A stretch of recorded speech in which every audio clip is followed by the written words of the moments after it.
Welcome to Bollywood वाला। I am Sonup. दोस्तों, मैंने अभी अभी नेटफ्लिक्स पर एक नया वेब सीरीज देखा है जिसका नाम है Hansmukh. Now this web series is a perfect example of perfect miscasting. ये वेब सीरीज में Ravi Kishan should have played the role of Hansmukh instead of Vir Das, and Vir Das should have played the role of Ravi Kishan in this series. अगर रवि किशन हंसमुख बनते थे ना, तो वो accent, वो dialect और वो एक्टिंग से ऐसा एक समा बांधते थे कि लोग तालियां बजाते थे यार। लेकिन अनफॉर्चुनेटली हमारे बॉलीवुड में कुछ भी हो सकता है। यहां पर स्टैंड अप कॉमेडियन एक्टर बनता है, एक्टर राजनेता बनता है, राजनेता पॉन देखता है और पॉन स्टार एक्टर बनता है। खैर, सबसे पहले हम बात करते हैं वीरदास के बारे में।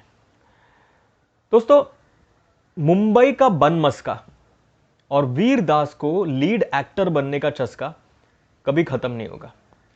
फर्क एक ही है, बनमस्का सबको पसंद है, लेकिन unfortunately I don't think I can say the same about Vir Das acting. दोस्तों, अपने दिल पे हाथ रख के एक सवाल पूछो पूरे सच्चाई के साथ, क्या वीरदास एक लीड एक्टर मटेरियल है? एक लीड एक्टर कौन है? एक लीड एक्टर वो है जिसको देखने के लिए ऑडियंस थिएटर में पैसा खर्चा करके जाते हैं, जैसे Salman Khan, Shahrukh Khan, Aamir Khan, Akshay Kumar, Hrithik Roshan. These are leading man. इनमें ऐसी कुछ खूबियां होता है, कुछ स्किल्स होते हैं जिसको देखना लोग पसंद करते हैं पैसा खर्चा करके थिएटर में। अब ये लिस्ट में वीरदास का नाम तो शामिल नहीं है। इनफैक्ट मैं इनको कब से फिल्मों में देख रहा हूं यार। मैं इनको नमस्ते लंदन के टाइम से देख रहा हूं यार। ये आज तक ना स्टार बन पाया है, ना ए लिस्ट एक्टर बन पाया है। आई एम सॉरी, मैं इतना ब्रूटली क्रिटिकल इसलिए हो रहा हूं क्योंकि आप हंसमुख वेब सीरीज का एक एग्जाम्पल ले लीजिए। जो वो ओपनिंग सीक्वेंस है जहां पर वीरदास मनोज पावा के सामने एक डायलॉग डिलीवरी करता है। He reads a joke that is written on a piece of paper. वो जोक अबाउट पति पत्नी। वहां पे वीरदास के कैरेक्टर को नर्वसली स्टैमर करना है। He is nervous and he has to stammer. वो सीन में जो एक्टिंग वीरदास ने किया है ना, वो एक्टिंग देखकर एक बच्चा भी बोलेगा बॉस मजा नहीं आ रहा है, फेक लग रहा है यार, नेचुरल और रियल बिल्कुल नहीं लग रहा है। अब इमेजिन करो अगर ये सीक्वेंस में रवि किशन होते तो वो कैसा, क्या और कितना अच्छा परफॉर्मेंस देते। कट टू दूसरा सीक्वेंस, वीरदास थोड़ा साइको जैसा अवतार में आ जाता है।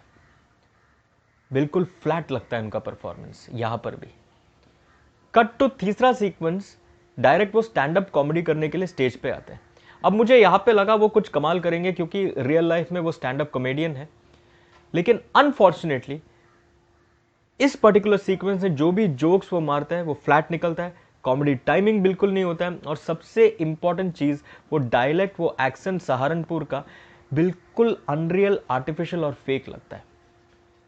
अब इमेजिन करो रवि किशन इस रोल में होते हैं तो किस तरह का एक्सेंट और किस तरह का डायलेक्ट से किस तरह डायलॉग बाजी करते हैं यार, कितना मजा आता।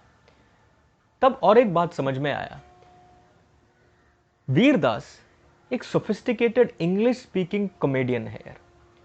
उनका जो स्टैंड अप होता है वो मोस्टली इंग्लिश में होता है, और उनका जो ऑडियंस होता है वो सो कॉल्ड क्लास ऑडियंस होता है। वो मास ऑडियंस के कॉमेडियन नहीं है like Kapil Sharma. So he cannot do what Kapil Sharma does, and vice versa. Kapil Sharma cannot do what Vir Das does. तो जब वीरदास एक विलेज बेस्ड कॉमेडियन जो हिंदी में एक्सेंट और डायलेक्ट के साथ बात करता हुआ एक कैरेक्टर निभाता है तो वो बहुत ही फेक लगता है। He doesn't suit that character at all. और सूट इसलिए भी नहीं करता है क्योंकि वो पर्टिकुलर कैरेक्टर निभाने के लिए आपको एक्टिंग स्किल्स की जरूरत है, ऐसे एक्टिंग स्किल्स की जो वो पर्टिकुलर कैरेक्टर में घुस सके। अनफॉर्चुनेटली वीरदास में वो स्किल्स बिल्कुल नजर नहीं आया। वीरदास के एक ही स्किल के लिए लोग पैसा खर्चा करके जाएंगे, वो है लाइव कॉमेडी शोज, उनके स्टैंड अप कॉमेडी शोज देखने के लिए, क्योंकि उसमें वो स्किल्ड है, लोग पसंद करते हैं उनको। तो सिंपल सा पॉइंट है वीरदास, आप जिस क्षेत्र में स्किल्ड हो उसमें रहिए, उसमें बादशाह बनिए। Acting is a different ball game. यहां पे क्यों आना है? बहुत ट्राई किया आपने यार। बचपन में मेरे को भी क्रिकेटर बनना था, लेकिन बैटिंग नहीं कर पाता था मैं अच्छे से, बॉलिंग नहीं कर पाता था मैं अच्छे से, फील्डिंग अच्छा करता था क्योंकि मैं बहुत तेज दौड़ता था और एक्रोबैटिक था, मैं एक एक्रोबैट था मैं तभी। लेकिन मुझे मोहम्मद कैफ नहीं बनना था, मुझे सचिन तेंदुलकर बनना था, लेकिन सचिन तेंदुलकर सबके नसीब में नहीं होता है बनना। सिमिलरली लीड एक्टर सबके नसीब में नहीं होता है बनना। ये बात समझ लेना चाहिए। अब दोस्तों बात करते हैं हंसमुख नाम के इस वेब सीरीज के कहानी के बारे में।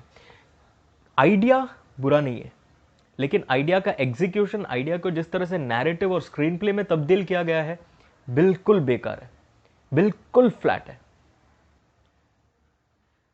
हंसमुख नाम का कॉमेडियन बहुत डरा हुआ है, बहुत स्कैर्ड है, बहुत अफ्रेड है, नर्वस है, कॉन्फिडेंस नहीं है। और उनमें कॉन्फिडेंस तभी आता है जब वो मर्डर करता है, तभी वो हाउ इज द जोश मूवमेंट उनको मिलता है, तभी वो फील मिलता है। लेकिन इस फील को पाने के चक्कर में हर एक शो के पहले वो किसी ना किसी का मर्डर करता है, और मर्डर इतने सफाई से आराम से करके यार 5-10 मिनट में खत्म करके शो पे जाता है, शो करने के लिए। कुछ तो रियलिटी रखो यार, कुछ तो रियलिज्म रखो, ऐसे थोड़ी होता है। और हाँ, मर्डर वो बुरे लोगों का करता है, वो लोगों का करता है जो समाज में एक कलंक है। मतलब हंसमुख एक रॉबिन हुड है। और इस सीरीज में स्टैंड अप कॉमेडी का एक बहुत बड़ा बैकड्रॉप है, लेकिन अनफॉर्चुनेटली एक ऐसा जोक या फिर एक ऐसा वन लाइनर मुझे फनी नहीं लगा है। इनफैक्ट व्हाट्सएप यूनिवर्सिटी से गया गुजरा पीजेस इसमें आपको सुनने मिलेगा।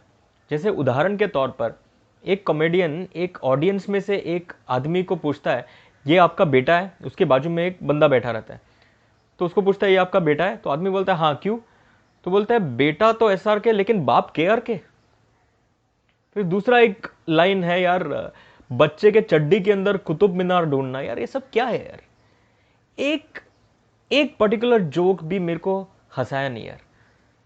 हंसमुख है सीरीज का नाम, लेकिन मैं बिल्कुल नहीं हंसा। There was nothing in the series that made me laugh. यार, the comedy was absolutely bad. Let me tell you, very disappointing यार, very disappointing. जिस किसी ने भी लाइन्स लिखा है यार, आई थिंक वीरदास ने भी कंट्रीब्यूट किया रहेगा। वेरी वेरी डिसअपॉइंटिंग यार। What kind of comedy is this even comedy? Netflix India से एक ही चीज पूछना है, आप लोग आंख और दिमाग बंद करके शोज को अप्रूव करते हो क्या? पहली बात तो ऐसे कहानियों को अप्रूव करो जो हिंदुस्तान में रेजोनेट करे, सारा हिंदुस्तान के लोग उसे पसंद करें। That idea should be identified and that idea should echo in the minds of every Indian. ऐसे शो को आप ग्रीन लाइट करो। और शो में एक्टर कौन है, लीड एक्टर कौन है, लीड एक्ट्रेस कौन है, वो पहले देखो, उनका ट्रैक रिकॉर्ड देखो, उनका बॉक्स ऑफिस रिकॉर्ड देखो, फिर अप्रूव करो ना। अगर आप ऐसे शोज अप्रूव करते जाओगे तो यार नेटफ्लिक्स इंडिया को हमेशा के लिए लॉकडाउन करना पड़ेगा। अब और इस शो के बारे में मैं और क्या बताऊं? इसमें तो only lone shining light of this entire show is Ranveer Shorey. यार उनको भी हंसमुख बनाते तो इस शो का लेवल कुछ और होता है यार। क्या एक्टर है यार वो, क्या एक्टिंग किया है इसमें। बट नहीं, उनको तो साइड किक बना के रख दिया, उनको मैनेजर बना के रख दिया वीरदास का। क्यों भाई? वीरदास आप बन जाओ ना रणवीर शोरी का मैनेजर, रणवीर शोरी को हंसमुख बनने दो, इतने सीनियर एक्टर है वो यार। और रवि किशन यार क्या कैरेक्टर दिया है यार आपको, एकदम ठरकी वाला vulgar cheap character, a man who keep staring at the cleavage of other women. किस तरह का कैरेक्टर, आप इतने सीनियर एक्टर हो,